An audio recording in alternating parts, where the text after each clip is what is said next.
saya Rafael Kristiadi Budi Pratama dari kelas 11 MIA 1. Saya akan jelaskan tentang sistem peredaran darah. Jadi sistem peredaran darah ini mempunyai fungsi yaitu mengedarkan nutrisi dan oksigen ke seluruh tubuh. Jadi yang pertama, sistem peredaran darah melibatkan 3 komponen. Yang pertama ada darah, jantung, lalu pembuluh darah. Pertama saya akan jelaskan darah. Jadi darah ini mempunyai komponen yaitu plasma darah. Nah, plasma darah ini mempunyai fungsi yaitu mengangkut nutrisi. Dan plasma darah ini tersusun atas 92% air, protein, glukosa, imunoglobulin, dan elektrolit. Dan komponen darah juga disusun oleh sel darah. Yang pertama ada sel darah merah atau eritrosit, sel darah putih atau leukosit, dan keping darah atau trombosit.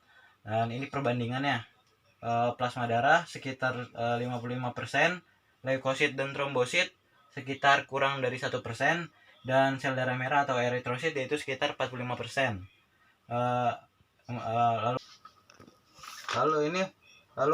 Berikutnya saya akan menjelaskan tentang sel darah merah. Nah, sel darah merah ini berwarna merah karena mengandung pigmen hemoglobin. Lalu sel darah merah ini berfungsi untuk mengangkut oksigen dan karbon dioksida.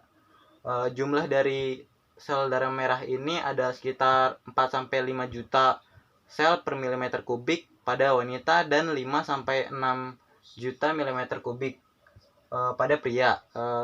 Dan eritrosit ini mengandung yang namanya mempunyai yang namanya agglutinogen atau antigen. Nah, nanti agglutinogen inilah yang menyebabkan adanya golongan darah atau perbedaan dari darah. Nanti akan saya jelaskan di golongan darah. Berikutnya ada sel darah putih, mempunyai fungsi untuk kekebalan tubuh.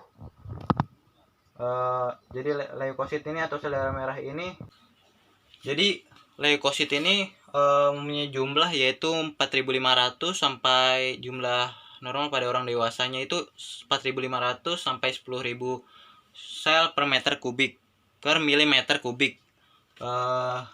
Leukosit ini atau sel darah putih ini dibagi menjadi 2 bagian, yaitu granulosit dan agranulosit.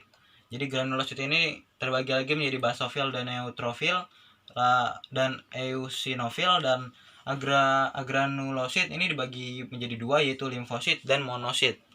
Selanjutnya saya akan jelaskan keping darah. Nah, keping darah atau trombosit ini berfungsi untuk pembekuan darah. Nah, jumlah dari keping darah ini atau trombosit ini sekitar 150 sampai 400 sel per milimeter kubik. Nah, berikut saya akan menjelaskan skema pembekuan darah. Jadi skema pembekuan darah. Jadi misal kita luka. Nah, jika ada bagian tubuh kita yang luka, maka trombosit akan pecah lalu mengeluarkan trombokinase. Lalu trombokinase dibantu antihemofilia, vitamin K dan juga kalsium akan mengubah protombin menjadi trombin. Lalu trombin akan mengubah fibrinogen menjadi fibrin. Nah, fibrin ini adalah benang-benang fibrin ini akan membentuk anyaman yang akan nantinya menutup luka. Nah, selanjutnya saya akan menjelaskan golongan darah. Nah, kita balik lagi tadi ke sel darah merah karena di permukaan sel darah merah itu terdapat yang namanya agglutinogen atau antigen. Jadi inilah yang menyebabkan perbedaan golongan darah. Jadi ada golongan darah A, ada golongan darah B, ada golongan darah AB, dan golongan darah O. Jadi golongan darah A atau golongan darah A itu terdapat agglutinogen A atau antigen A di permukaan darahnya. Kalau di golongan darah B terdapat antigen B di permukaannya. Lalu tipe golongan darah AB terdapat antigen A dan B di permukaannya, dan tipe O tidak mempunyai antigennya. Lalu pada golongan tipe darah A ini terdapat yang namanya antibodi B. Lalu di golongan darah B terdapat antibodi A, dan tipe A tidak mempunyai jadi mempunyai antibodi. Lalu pada tipe O terdapat 2 antibodi, yaitu A dan B. Berikutnya saya akan menjelaskan skema pendonoran darah. Jadi darah tipe A ini bisa dapat menerima darah dari golongan darah A dan golongan darah O, dan golongan darah B dapat menerima dari golongan darah B dan juga O. Dan tipe golongan darah ini dapat menerima dari semuanya atau resipien universal. Jadi dia dapat menerima darah dari golongan darah O, AB, B, dan A. Lalu golongan darah O. Nah, golongan darah O ini hanya dapat didonorkan oleh golongan darah O itu sendiri. Lalu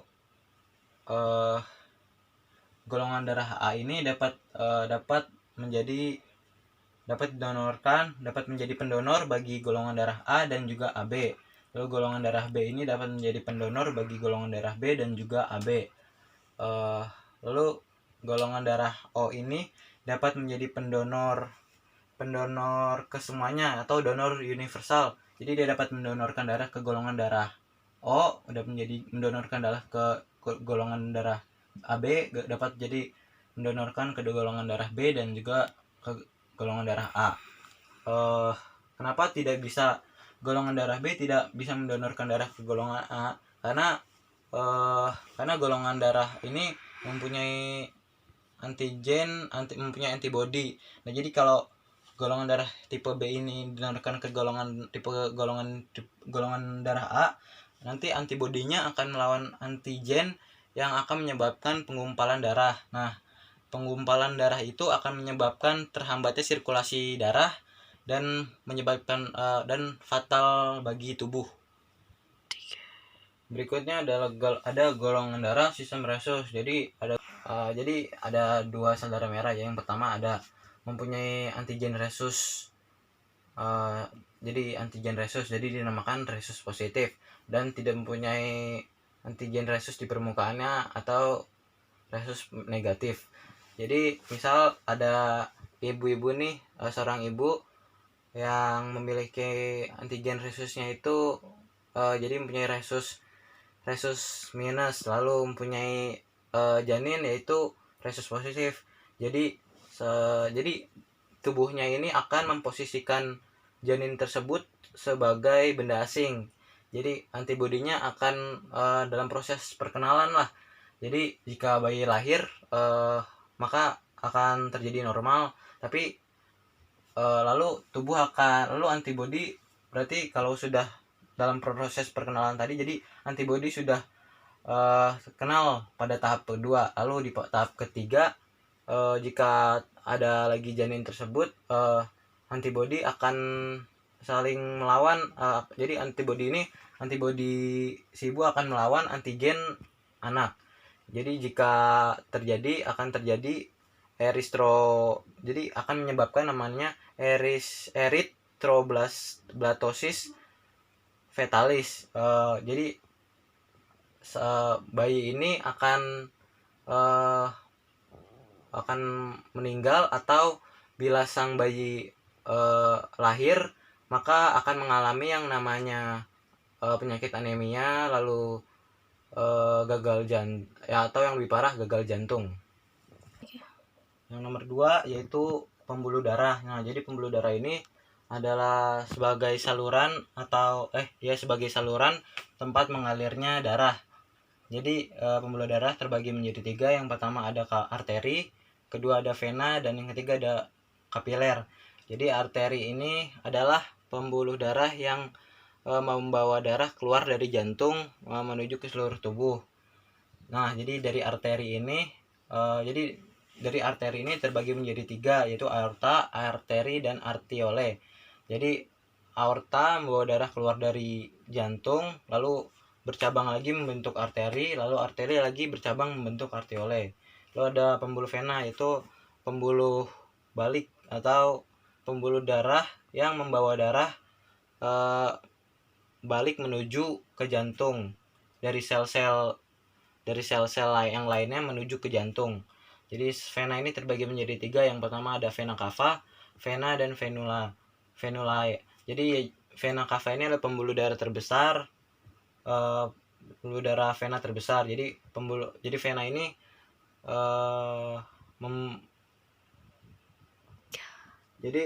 aorta itu pembuluh arteri terbesar dan vena cava itu pembuluh vena yang terbesar. Jadi ada kapiler. Jadi kapiler ini yang ketiga ada kapiler. Jadi kapiler ini adalah terdapat di seluruh jaringan atau sel yang menjadi tempat terjadinya pertukaran antara darah dan sel secara difusi. Berikutnya ada jantung. Nah, di jantung ini terdapat 4 ruang, yaitu yang bagian atas ini ada serambi kanan, di bagian bawahnya ada bilik kanan, ada juga serambi kiri di bagian sini, lalu ada bilik kiri di bagian sini. Dan jantung ini berperan dalam untuk memompa darah ke seluruh tubuh. Jadi ini ada skema, jadi ada urutan peredaran darah. Jadi yang pertama, darah dari seluruh tubuh berbalik melewati vena, lalu melewati vena cava, masuk pada serambi kanan. Nah, darah yang tadi itu tuh mengandung kaya akan CO2 atau karbon dioksida. Nah, biasanya pada jantung bagian kanan sini itu bisa di internet itu digambarkan berwarna biru karena kaya akan karbon dioksida atau CO2. Jadi dari darah dari seluruh tubuh akan masuk melewati vena, lalu melewati vena cava menuju ke serambi kanan. Lalu dari serambi kanan ini akan masuk kembali menuju bilik kiri melewati katup yang bernama katup tricuspidalis. Nah, dari bilik kanan ini darah akan dipompa menuju paru-paru melewati arteri pulmonalis. Nah, paru-paru ini berperan dalam proses pertukaran darah.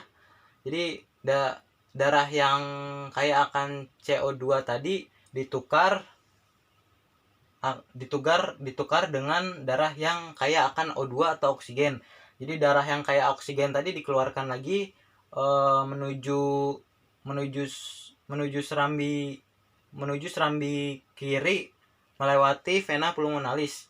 Jadi dari vena pulmonalis ini yang mengalir darah lalu menuju ke serambi kiri. Nah, dari serambi kiri ini akan masuk ke bilik kiri melewati katup yang namanya bicuspidalis. Jadi dari bilik kiri ini akan dipompa lagi menuju ke seluruh tubuh melewati yang namanya aorta atau pembuluh darah arteri terbesar. Lalu aorta ini akan